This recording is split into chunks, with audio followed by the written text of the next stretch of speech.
जन गण मन भारत का राष्ट्रीय गान है, जिसे रविंद्रनाथ टैगोर ने 1911 में लिखा था। इसे लेकर के अक्सर एक कंफ्यूजन रहता है कि ये राष्ट्रीय गान ब्रिटिश के राजा जॉर्ज पंचम के लिए लिखा गया था। ब्रिटिश के राजा जॉर्ज पंचम 1911 में भारत आए थे, कलकत्ता में, और कहा जाता है कि रविंद्रनाथ टैगोर ने इन्हीं के लिए लिखा था। जन गण मन अधिनायक जय है, भारत भाग्य विधाता। मतलब जॉर्ज पंचम भारत का भाग्य विधाता है, उसकी जय जयकार कर रहे हैं, तुम्हारा मंगल हो क्योंकि तुम भारत के भाग्य विधाता हो।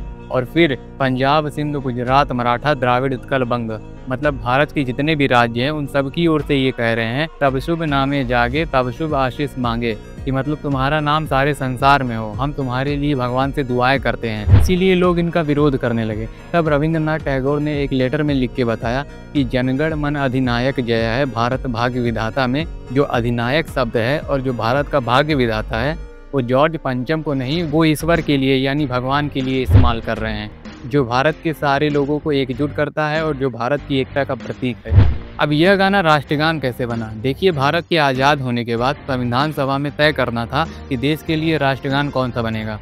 तब दो बड़े गाने सामने आए, पहला वंदे मातरम और दूसरा जन गण मन। वंदे मातरम पर कुछ मुस्लिम नेताओं को अपनाने में दिक्कत थी, क्योंकि इसके पहले श्लोक के बाद वाले हिस्से में ही देवी माँ दुर्गा की छवि थी, जिसे वो धार्मिक मानते थे। और जन गण मन को तो पहले ही अफवाह समझ रहे थे, जिसे बाद में सुप्रीम कोर्ट ने उसे गलत साबित किया। इस पर जवाहरलाल नेहरू ने ये सुझाव दिया कि जन गण मन को राष्ट्रगान बनाया जाए और वंदे मातरम को राष्ट्रगीत का दर्जा दिया जाए, ताकि दोनों को सम्मान मिले। पर वंदे मातरम बोल बोलकर भगत सिंह, राजगुरु, चंद्रशेखर जैसे क्रांतिकारी लोगों ने अपनी देश के लिए अपनी जान दे दी। मतलब ये क्रांतिकारियों का गाना है। और फिर ये गाना संसद में भी गाया जाने लगा, क्योंकि संसद में क्रांतिकारी लोगों की फोटो लगाने का क्या मतलब है जब वहाँ पर वंदे मातरम ही नहीं गाया जा सकता।